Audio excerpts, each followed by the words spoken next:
मणिपुर के नाम पर मोदी को कुर्सी से हटाने की साजिश, सबसे बड़े ऑपरेशन का हो गया पर्दाफाश। बीजेपी के सबसे बड़े नेता का नाम आया टारगेट में था पीएमओ, विदेश में बैठकर लिखी गई थी स्क्रिप्ट। मोदी के बीरबल जयशंकर को मिली धमकी, 48 घंटे के अंदर भारत ने इस देश की उड़ा दी धज्जियां। मणिपुर के हालात ऐसे हैं कि पीएम मोदी ने सेना को आदेश दे दिया है, लेकिन अब ऐसा खुलासा हुआ है जिसके बारे में जानकर आपके पैरों के नीचे से जमीन खिसक जाएगी। मणिपुर तो बहाना है, असली टारगेट कुछ और है। नॉर्थ ईस्ट में बीजेपी के जिस मुख्यमंत्री पर मोदी सबसे ज्यादा भरोसा करते हैं, क्या उसी ने पूरी साजिश रची? असली मास्टरमाइंड का नाम सुनकर मोदी शाह की भी नींद उड़ गई है। मोदी शाह जिस बीजेपी नेता को दूध पिला रहे थे, वही उन्हें डसना चाह रहा था।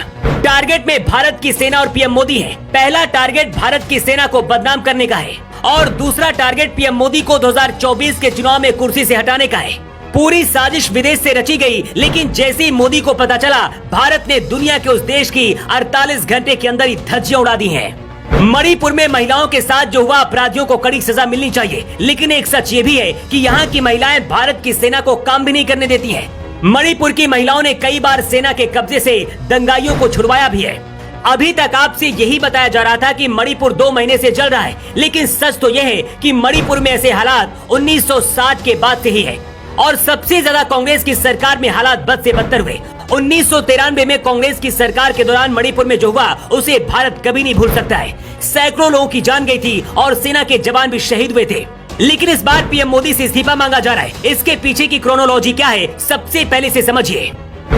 मणिपुर की हाईकोर्ट ने राज्य सरकार से कहा था कि मैतेई समुदाय को भी नागा और कुकी समुदाय की तरह अनुसूचित जाति में शामिल किया जाए। हाईकोर्ट किसी आदेश के बाद मैतेई और कुकी के बीच विवाद शुरू हुआ।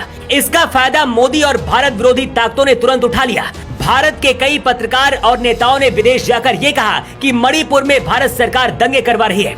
कुछ पत्रकार तो अमेरिका के राजदूत के पास पहुंच गए कि कुछ तो बोल दीजिए मणिपुर के मामले में। अब सोचिए, इसमें अमेरिका का क्या लेना देना था? लेकिन ये तो गुब्बारे में गैस भरने जैसा था। मोदी के खिलाफ ऑपरेशन चलाने वाली ये वही टूल किट है जो हमेशा मोदी विरोधी मामलों में विदेशों से एक्टिव हो जाती है। इसमें भारत के कई पत्रकार और नेता भी शामिल हैं। लेकिन इससे पहले ये लोग कामयाब होते, पीएम मोदी ने इनके मंसूबों को खत्म करके मणिपुर में भारत की सेना को उतार दिया। पीएम मोदी अब सबसे बड़ा फैसला लेने वाले हैं। मणिपुर के मुख्यमंत्री बीरेन सिंह खुद मैतेई समुदाय से आते हैं। ऐसे में उन पर आरोप है कि बीरेन सिंह ही वहाँ की हालत के लिए जिम्मेदार है। यहाँ तक कि मणिपुर में बीजेपी के विधायक हाओ किम ने मुख्यमंत्री बीरेन सिंह को ही जिम्मेदार ठहरा दिया है। दावा किया जा रहा है कि मणिपुर हिंसा में खालिस्तानी आतंकियों का भी हाथ है। अमेरिका, कनाडा और ब्रिटेन में बैठकर 2024 में मोदी को हराने के लिए मणिपुर को जलाना चाहते थे। कुछ दिन पहले कनाडा में बैठे खालिस्तानी आतंकी गुरपंत सिंह पन्नू ने अमित शाह, एस जयशंकर और कनाडा में भारत के राजदूत को मारने की धमकी दी थी। इसके जवाब में भारत ने कनाडा की ट्रूडो सरकार को संदेश भेज दिया है कि अगर इन आतंकियों पर कार्रवाई नहीं हुई और भारत के दूतावास की तरह देखा तो भारत छोड़ेगा नहीं। मणिपुर की घटना के बाद भारत और मोदी विरोधियों को मौका मिल गया है और इनको अब लगता है कि आसानी से इसे मुद्दा बनाकर 2024 में मोदी को कुर्सी से हटाया जा सकता है। लेकिन सच तो यह है कि मणिपुर में कांग्रेस की सरकार में इससे भी ज्यादा बुरे हालात थे।